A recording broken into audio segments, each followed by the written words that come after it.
Young lady of CMP degree college, जिसमें specially हमारा chemistry department involve है।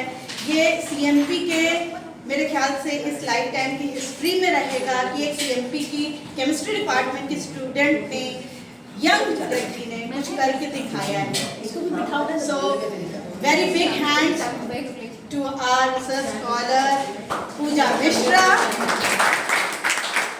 and we all pray for her success more and more day by day in her life. So Pooja, हम सब की तरफ से by heart आपको बहुत बहुत शुभकामनाएं कि आपने इतना अच्छा अपने लिए स्टैंड किया, जो कि एक मोटिवेशनल स्टोरी है बाकी स्टूडेंट्स के लिए। मैं थैंक यू करूंगी अपनी इस IIC इनोवेशन सेल की कन्वीनर, जिन्होंने ये इनिशिएट लिया और ये प्रोग्राम सक्सेस स्टोरी वाला करवाया, और साथ में ही हमारे patron doctor Sushil Kumar Sinha, president professor Ajay Prakash Khare, vice president doctor Sarita Srivastava, and event coordinator doctor Deepanjali Pandey का भी थैंक यू कहूंगी, जिन्होंने ये इतने अच्छे शॉर्ट टाइम में मैम ने अरेंज करवाया।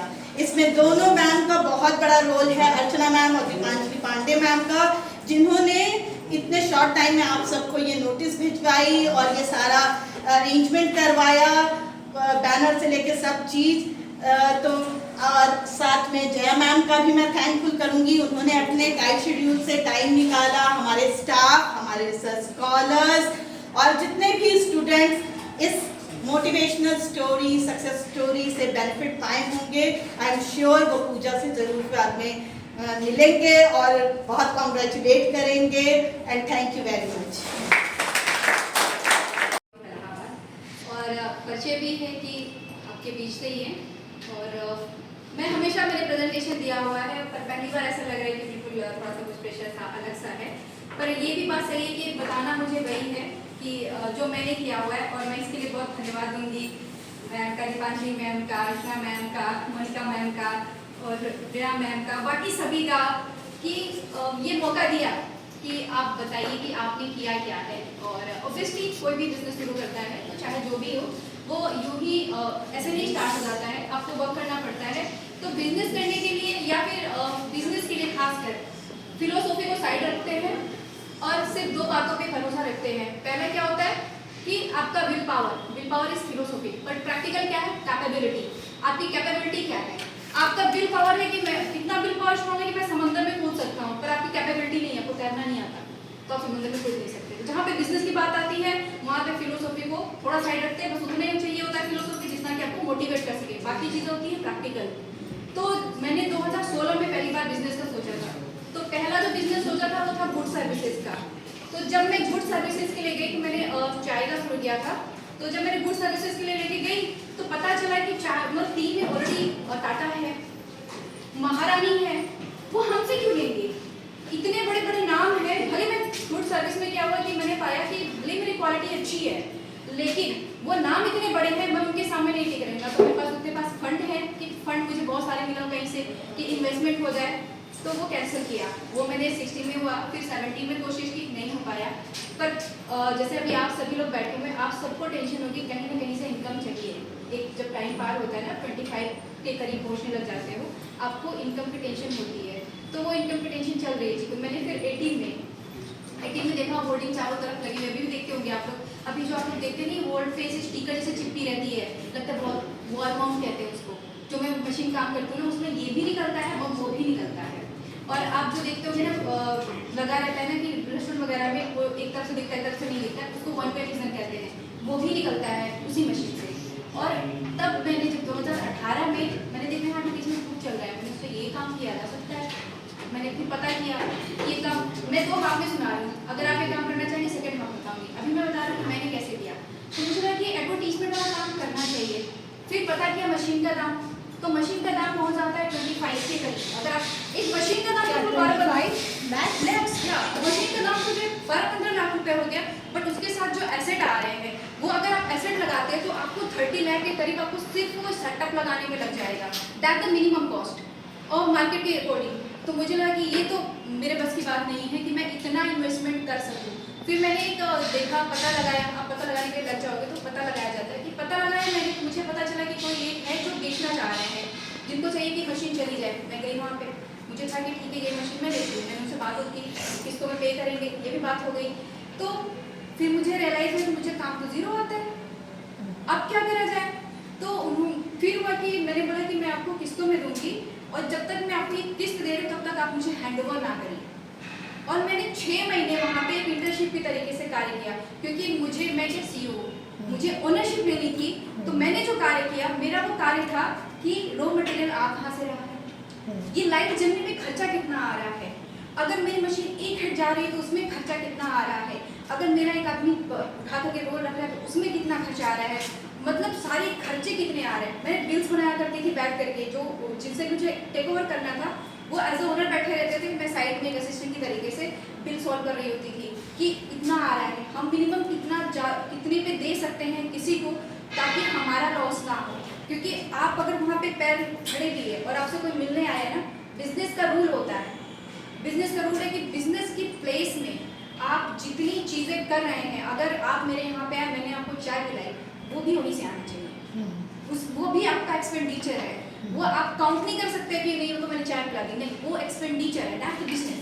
तो वो सारी चीज़ें 6 महीने इंटर्नशिप किया। फिर पता चला कि जो मेरा बिजनेस है, जो कि उसको कहते हैं इको सॉल्वेंट प्रिंटिंग मशीन है, जो मैं प्रिंटिंग मशीन मेरे यहाँ पे अभी चल रही है, इको सॉल्वेंट प्रिंटिंग मशीन 512 आई, ये नई मशीन है। क्योंकि जब मैंने टेक ओवर किया था वो प्रोटोन थी, वो भी इको सॉल्वेंट थी। तो प्रोटोन जो मशीन थी मैंने उसको टेक ओवर किया और तब मुझे पता चला, मैं रिसर्च वक्त मुझे पता चल गया था कि डिज़ाइनर क्यों होता है।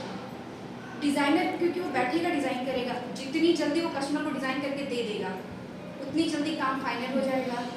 और एक चीज़ है कि डिज़ाइनर और कस्टमर के बीच में आप इंटरेक्शन नहीं रोक सकते, क्योंकि डिज़ाइनर को कस्टमर ही 50 बार बताएगा तो वो सबसे ज़्यादा ट्रस्टवर्दी होना पड़ेगा, सबसे ज़्यादा फास्ट होना पड़ेगा। और मुझे ये रियलाइज़ हुआ, पता चला लोगों से कि डिज़ाइनर बहुत झिलाते हैं आपको, क्योंकि वो आपको दिल्ली से बुलाना पड़ेगा, आपको वो 1 घंटे का 15,000 रुपये, सिर्फ एक शिफ्ट का 20,000 रुपये सैलरी लेंगे मंथली का। तो फिर हमने एक ऐसे इंसान को पिकअप किया जिसको डिज़ाइनिंग नहीं आती, वो 6 महीने में उसको एनरोल करा दिया एक ऐसे इंस्टीट्यूट में जो डिप्लोमा देता था फ्लोरल डिज़ाइनिंग की। Very good. उसका पेमेंट मैंने किया कि मैं पे कर रही हूँ, ये जाके डिप्लोमा वहाँ से करके आएगा। उसके बाद में फिर हाँ, क्योंकि डिज़ाइनर कोर है, पता चला दिल्ली से मेरा डिज़ाइनर ही नहीं आ रहा है, मैं सेटअप लगा करके बैठी हूँ। तो मैंने डिज़ाइनर को, फिर वो डिज़ाइनर मैंने पे किया, वो डिज़ाइनर डिज़ाइन सीख करके आया, वो डिप्लोमा की डिग्री लेकर के आया। तो फिर आज भी वही डिज़ाइनर है, हमको पता है कि कस्टमर कितना भी इंटरेक्ट कर ले, उसको कितना भी ब्रेक कर ले, कहीं कुछ भी हो जाए, वो कहीं नहीं जाने वाला है। तो जो आपका कोर है ना, उसको फिक्स कर लिया। उसके बाद में बिजनेस में एक और नया रूल होता है कि लॉस, कुछ भी हो जाए, हो सकता है कि ज़िंदगी में आप कोई भी एंट्रेंस एग्जाम क्वालिफाई ना करो, सॉरी ऐसा ना हो कि डिसक्वालीफाई ना करो, पर बिजनेस में लॉस ना हो, ऐसा तो मतलब पॉसिबल ही नहीं है। आपको बिल्कुल मेंटली रेडी होना है कि बिजनेस है तो लॉस होगा ही, और लॉस होगा तो उसकी भरपाई कैसे करेंगे। जैसे मैंने लिया था, मेरा फर्स्ट इन्वेस्टमेंट था 5 लाख का इन्वेस्टमेंट था, वो मैंने मेरे फादर से लिया है। तो वो जो इन्वेस्टमेंट है ना, तो ये आपको मान के चला जाए, भाई हो चाहे बहन हो चाहे माँ हो चाहे कोई भी हो, चाहे आप खुद क्यों ना हो, वो इन्वेस्टमेंट है, वो आपको वापस करना है। राइट। वो पहला टारगेट आपका होना पड़ेगा, वो आपका वापस करना है कि ये वापस जाना चाहिए। तो इन्वेस्टमेंट में गया, प्रोटोन मशीन ली, 6 महीने बाद में मैंने टेक ओवर किया और काम किया, बढ़िया काम किया। मैंने होंडा का काम किया, पोन्स का काम किया, AIS का काम किया, मैंने MP में काम किया, लखनऊ मतलब ये आसपास के स्टेट्स में काम किए। मैंने मधु डिस्प्ले के साथ में काम किया, मतलब जो यहाँ पे मधु डिस्प्ले यहाँ का सबसे रिनोन पर्सन है, जिनके पास भी आसपास के 15 स्टेट्स हैं, बिल्कुल बढ़िया है। तो मैंने उनके साथ में काम किया। फिर कोविड आया, मैंने बोला लॉस। फिर कोविड आया, तो कोविड में क्या हुआ कि 2 साल आपके बंद हैं, बिल्कुल पूरी तरीके से काम नहीं चला, हमारी मशीन प्रोटोन मशीन। फिर 2 साल के बाद में जब हम उठे, हमारे एम्प्लॉयज़ भी काफ़ी कोऑपरेटिव थे। उस वक्त जो है, जब मैंने शुरू किया था 18 अगस्त 2024 को 6 साल हो जाएंगे, तो 18 अगस्त 2018 में शुरू किया था हमने। तो उस वक्त हमारे पास एम्प्लॉय थे 1 2 3 4 एम्प्लॉय रखे थे, बाकी हम लोग टेम्पररी रखते हैं। ये काम ऐसा होता है कि जैसे काम बढ़ गया तो टेम्पररी होते हैं, तो पता होता है कि हमें 15 दिन के लिए हायर कर लिया जाएगा, हमें 20 दिन के लिए हायर कर लिया जाएगा। तो ऐसे हायर होते हैं। एक डिज़ाइनर चाहिए होता है आपको, मशीन चलाने के लिए 2 पर्सन चाहिए होते हैं, एक मैं खुद को भी एम्प्लॉय काउंट करती हूँ जो वहाँ पे हिसाब रखेगा कि कितनी चीज़ें आई, कितनी चीज़ें कहाँ चली गई। फिर हो गया कोविड आया, कोविड के बाद में फिर जो है कोविड खत्म हुआ, कोविड खत्म होने के बाद मेरी proton machine already second hand थी, उसके बाद में वो बिल्कुल कोलैप्स थी। आप चला रहे हो उसमें जो है वो चलती है। अब जो नए मशीन लगे हुए हैं वो दे रहे हैं आधे घंटे में वही सर्विस, और मैं दे पा रही हूँ 1 घंटे में। तब मुझे रियलाइज़ हुआ कि ये नहीं चल पाएगा, इससे तो मेरा घाटा हो जाएगा, लॉस हो जाएगा। और लॉस जा रहा था, कंटिन्यूसली लॉस जा रहा था, मुझे पता चला लॉस जा रहा है। अब क्या किया जाए? तो गवर्नमेंट की स्कीम चलती है MSME, क्योंकि आपने एक बार इन्वेस्टमेंट कर लिया हुआ है, फिर दोबारा आप फिर से इन्वेस्टमेंट करें, फिर तो लॉस ही है, फिर क्या फ़ायदा है? तो फिर गवर्नमेंट की स्कीम चलती है MSME, तो मैंने फिर MSME में अप्लाई किया, और मैंने लास्ट मंथ में ही मेरी नई मशीन आई है जो कि भी लेटेस्ट है। और ओबियसली वो पुरानी प्रोटोन मशीन से 4 गुना तेज है, 4 गुना उसकी क्वालिटी है। तो वो जो MSME के तहत मैंने अप्लाई किया, और खादी ग्रामोद्योग अलग अलग जो है अलग अलग है। आपको बताना पड़ता है कि स्किल है, आपको अपना क्वालिफिकेशन दिखाना पड़ता है कि अगर आप स्किल्ड हैं कि नहीं। मैंने पहले बोला था कि आपकी कैपेबिलिटी क्या है, तो कैपेबिलिटी कहने का अर्थ है कि मैंने बिजनेस का माहौल देखा हुआ था, मुझे पहले काम बिजनेस किया जा सकता है। और दूसरी चीज़ मुझे ये भी पता थी मैं कंप्यूटर में ऑलरेडी मतलब मुझे डिज़ाइनिंग वगैरह ये सारी चीज़ें पहले से आती थी। ऐसा नहीं था कि मेरे लिए कुछ नया है कि कंप्यूटर हैंडल करना है, तो ये चीज़ें मुझे आती थी। और एक चीज़ और बिजनेस का रूल होता है कि बिजनेस अगर आप करने जाए तो आपको झाड़ू लगाने से लेकर आपको जो आपका काम है उसमें प्रिंट का बड़ा मशीन निकालने वो भी करना पड़ता है। हम लोग जब काम रहा है ना तो रात को बैठ करके वो जो आते थे देखते अरे आप ही काट रहे हो, फिर कौन काटेगा? अगर काम बढ़ा हुआ है, इनकम हमें चाहिए, तो वो काटने का काम, फोल्ड करने का काम करेगा कौन? वो भी आपको करना है। ये सोचना ही नहीं है कि आप ओनर हैं, आप वहाँ पे एम्प्लॉई हैं, आपका बिजनेस और आप 2 इंडिविजुअल हैं। बिजनेस आपका नहीं है, वो अलग एंटिटी है, आप अलग एंटिटी है। वो मैन्युफैक्चर करके जो दे रहा है उसको आपको वापस देना पड़ेगा, उससे मिलने वाला पैसा आपका नहीं है, आपका उतना ही जितना आप लेबर सर्व कर रहे हैं। जिस दिन आपने सोचा कि मशीन ने इतना पैसा दिया है वो मेरा है, जो बेनिफिट करके आ रहा है, उसी दिन आपका बिजनेस खत्म। आपको ये जानना पड़ेगा जो मशीन से आ रहा है कल को वो बीमार पड़ेगा, उसमें खर्चे आएंगे, वो उसकी है, उसने मैन्युफैक्चर किया हुआ है तो वो उसका है। आपका क्या है? जो आप लेबर कर रहे हैं, जो वहाँ पे बैठ के टाइम दे रहे हो, जो वहाँ पे कटिंग कर रहे हो, जो आप चीज़ें जितनी जो लेबर कर रहा है उसका उतना सैलरी बनता है, उतना हक बनता है। मशीन का, आपके मैन्युफैक्चर यूनिट का भी उतना ही हक बनता है, तो आपको उसमें रख देना है 2 एंटिटी। तो फिर अब मैंने जो है नई मशीन लगा ली। फिर और तरीके से अब क्या होता है ना, उद्यमी वगैरह में रजिस्ट्रेशन कर लेते हैं यानी 2025 में, और नए लोग भी आ रहे हैं हम लोग से पूछने के लिए कि मशीन कैसे सेटअप करेंगे। 2025 जो है मैम वो वाकई है कि सबको टर्नआउट दे देगा, भले आपको रात रात भर चलाने पड़ेंगे, मशीन सब चलाएंगे और टर्नआउट होकर के चला आएगा। तो ये तो हो गई कि मैंने कैसे शुरू किया, और मैंने कोविड से पहले मैंने काम किया हुआ है, मैंने इतना काम किया। मतलब ये बिजनेस ऐसा है कि बिजनेस एक ऐसी चीज़ है कि आप समय दीजिए, मेहनत करिए, वो आपको 2 गुना 3 गुना देता है। मुझे कभी अंदाजा नहीं लगता, मैंने कभी कल्पना ही नहीं किया था कि ये इतना भी दे सकती है, पर मुझे लगा कि जितना आप बैठिए, जितना समय दीजिए, वो उतना आपको टर्नआउट देता है और आपको मैनेज करना है। फिर उसके बाद में ये होगी कि मैंने काम किया। अगर आप करना चाहते हैं तो जो गलतियाँ करते हैं, मैंने पहले बोला कि मैंने 6 महीने प्रैक्टिस की, एक जो है जो गोल होता है उसके लिए खुद से एक प्लान किया, उसको पूरा एजुकेट करके कि हाँ ये इंसान हटेगा। तो अगर आप करना चाहते हैं तो गलतियाँ क्या करते हैं ना, GST रजिस्टर नहीं करते, करिए, क्योंकि गवर्नमेंट के रिकॉग्निशन में जाना चाहिए ना भाई। हम कह रहे हैं कि जैसे कि आपको वोट करना होता है ना अधिकार मांगने के लिए, तो आप बिजनेस करना चाहते हैं ना तो GST रजिस्टर करिए, ताकि आप उनसे बोलो तो सही हमने रजिस्टर कर रखा हुआ है, मेरा काम लॉस चल रहा है, ये आपकी रिस्पॉन्सिबिलिटी कि आप हेल्प करिए, क्योंकि हम कंपनी रजिस्टर कर रहे हैं। तो GST रजिस्टर करिए। रजिस्टर करने के बाद में उसमें कोई ऐसी परेशानी नहीं है कि आपने रजिस्टर कर लिया तो आपको टैक्स पे करना है, भरिए 6 महीने नील, भरिए 6 महीने 7 महीने नील।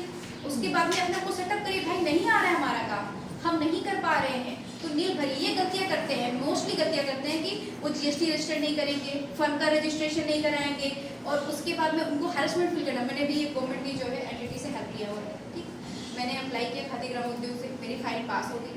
पास होने के बाद में डिस्पर्स हुई मनी डिस्पर्स होने के बाद में मशीन के पास में मिला गई जो इको सॉल्वेंट जो मेरी मशीन है, इसकी कितना फंडिंग हुई गवर्नमेंट से?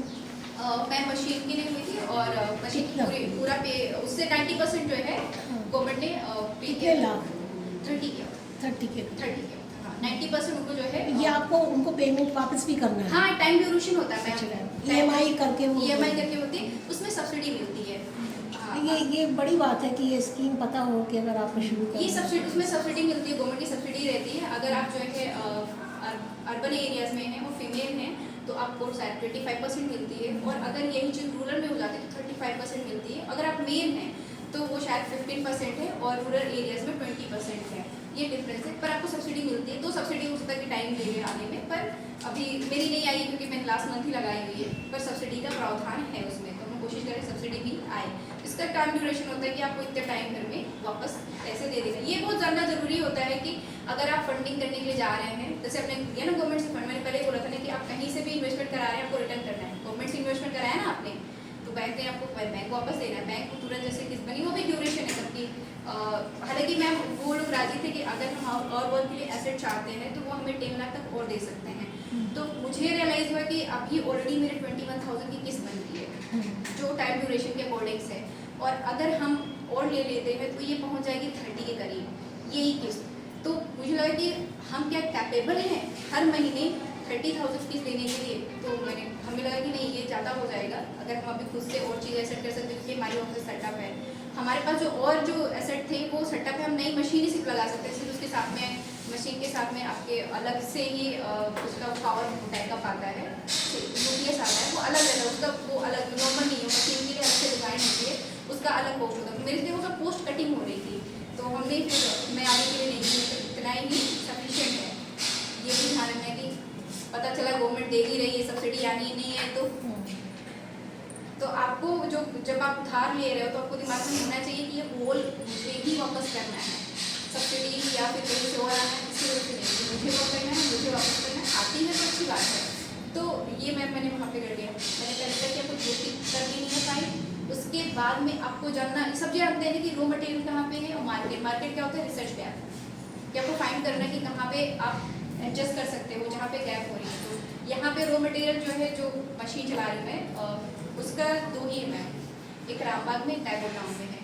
और जब मैंने 2018 में शुरू किया था तो उस टाइम में जो टैगोर टाउन वाले थे उनमें वही जो है प्रोवाइड करा पाते थे, जो रामबाग वाले जो है, जो वहाँ से रॉ मटेरियल आता है, उनके पास बहुत सारी चीज़ें नहीं रहा करती थी। जैसे कि अगर आपको रेट्रो चाहिए, ठीक है, तो वो सारी चीज़ें आपको बहुत सारी चीज़ें नहीं मिलती थी। अभी भी यहाँ पे 2 ही है, हो सकता है कि भी कोई एक और कहीं शुरू कर रहा हो, पता नहीं, पर अभी तो 2 है। रॉ मटेरियल के सप्लायर, रॉ मटेरियल के सप्लायर, तो ये आपने जीएसटी कर ली और आपको वर्क को जानना पड़ेगा कि काम कैसे होता है। मैंने बोला नहीं कि जैसे मेरी मशीन चली और मुझे पता है कि मेरी मशीन चल गई और 2 फीट चली है, 10x2 की चली है, तो मुझे पता है 10x2 कैलकुलेट करके उसके जो है 1 स्क्वायर फीट में कितने रुपए का इंक लगा है, कितने रुपए का फ्लैक्स लगा है, कितने रुपए का बिजली खर्चा हुआ है और कितने रुपए का लेबर खर्चा। क्या बात, ये मुझे पता है, ये मैं उसको निकालूंगी। ये मुझे पता है कि इतने स्क्वायर फीट में अगर 1x1 स्क्वायर फीट में मेरा इतना चीज़ लगा है, तो ये आपको जानना पड़ेगा। जब आपको लगा है, पता रहेगा, तभी तो आप उसको प्लस करके फिर आप अपना लेबर, कभी मत सोचिए कि अरे अपना लेबर, अरे आप कहाँ जाएंगे, अभी तो वहीं पे एम्प्लॉई हैं, उसको करके निकालिएगा, जीएसटी रजिस्टर करिए, गवर्नमेंट की स्कीम है। और हाँ, ये जो गवर्नमेंट उद्यमी मैंने बताया मैं यहाँ पे, इसमें क्या होता है, ये स्किल ट्रेनिंग कराते भी हैं। स्किल ट्रेनिंग की पहले क्या होता, ऑफलाइन हुआ करता था, अब क्या कि इन्होंने ऑनलाइन किया हुआ है। वो काफ़ी स्ट्रिक्ट रूल्स है, वो 3 घंटे कंटिन्यूस, अगर आपने वीडियो चला दिया है तो 3 घंटे कंटिन्यूसली चलेगा, बीच में बंद नहीं होना चाहिए।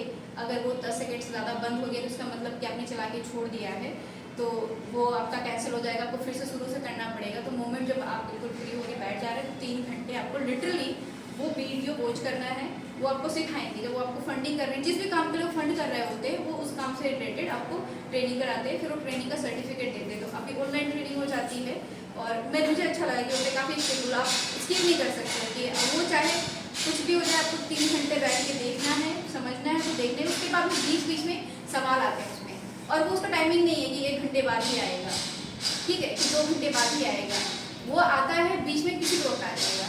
वो जितने जैसे बीच में सिखा रहे होते हैं, बीच में आ जाएगा, तो बीच में जब वो सवाल आ जाएगा तो आपको जब तक जितना लेक्चर उन्होंने दिया हुआ है उसी से सवाल रहेगा, तो आपको उसको भी जो टाइम मिलता है 10 या 15 सेकंड उसके लिए टाइमिंग होती है कि आपको उतने में ही रिप्लाई करना है। अगर उससे देर हो गया तो फिर लैप्स कर जाएगा, अब फिर शुरू से शुरू करिए। तो ये गवर्नमेंट की जो भी स्कीम है सही है कि आप स्किप नहीं कर सकते हो, आपको सीखना ही पड़ेगा। अगर गवर्नमेंट ने आपको पैसा दिया हुआ है तो जिम्मेदारी रहेगी आपको सिखा देगी। तो आप जीएसटी रजिस्टर करेंगे, और इनिशियल तो वो ये कि अगर आप शुरू में जाते हैं ना तो आपको फंड नहीं मिलता है, आपको लग रहा होगा कि मैंने जब पहले ही शुरू किया था तब क्यों नहीं ले लिया था, तब नहीं देता है फंड। ये गवर्नमेंट भी नहीं दे पाती है, मैम ये फैक्ट है।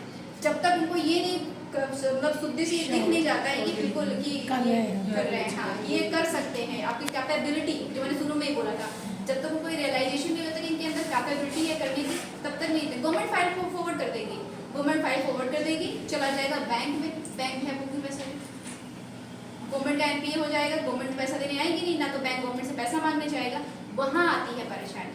बैंक एश्योर करता है कि आप क्या कैपेबल हैं। गवर्नमेंट को क्या है, आपने फाइल अप्लाई की, आपने डॉक्यूमेंटेशन किया, उसने फॉरवर्ड किया, बैंक में चला गया, बैंक में ड्यूरेशन होता है 3 महीने के अंदर में, उसको एक्सेप्ट कर लिया, रिजेक्ट कर लिया। और बैंक को वेरीफाई करना होता है कि आप कैपेबल हो। बैंक अगर देख लिया कि आप अभी को कुछ नहीं आता, आप जीरो हैं, वो नहीं देगा, क्योंकि उसको अपना पैसा वापस चाहिए। मतलब इनिशिएट करने के लिए वो नहीं देंगे, जो चल रहा है काम उसको प्रमोट करने के लिए। प्रमोट करने के लिए बैंक देना तो मैम नियम से यही है कि इनिशिएट करने के लिए देना चाहिए, पर जो ग्राउंड पे है, जो मैंने किया प्रैक्टिकली, तो मुझे पता है कि वो नहीं देते हैं। आप चले जाइएगा 90 में से उठाइएगा, तो 100 में से उठाएंगे तो बहुत मुश्किल होगा, 5 या 10% ही ऐसा होगा जहाँ पे वो इनिशिएट करने के लिए दिए होंगे, तो वो भी IT सेक्टर होगा। ऐसा नहीं होगा कि हम जैसे सेक्टर्स हो गए जो नॉर्मल निकल गया है वैसा सेक्टर होगा। तो ये हो गया कि अगर आप काम करना चाहते हैं तो पहले तो बहुत कर लेना पड़ेगा। चाहे अगर कोई काम शुरू करना चाहते हैं तो कहीं पे आप बैंक, खासकर अगर फंडिंग लेनी है गवर्नमेंट से, तो बैंक देखती है कि आपके पास क्या इनकम है, चाहे कहीं पे आप जॉब कर रहे हो, चाहे कहीं पे इंटर्नशिप कर रहे हो, चाहे आप कहीं पे स्किल डेवलप करके अपना रजिस्ट्रेशन करके 2 महीने 3 महीने का काम चला ले जा रहे हैं और आप लकी रहे, आपके अंदर बहुत जो है प्रतिभा रही, तो हो सकता है कि वो बिल्कुल आपको पहली बार में ही दे दे, ठीक है। और बस इतना ही है कि कंक्लूजन बस यही है कि आपको अपना गोल जानना है कि विल पावर है, कैपेबिलिटीज क्या है और क्या क्या जो है मार्केट में अवेलेबल है और कैसे आप काम कर सकते हैं।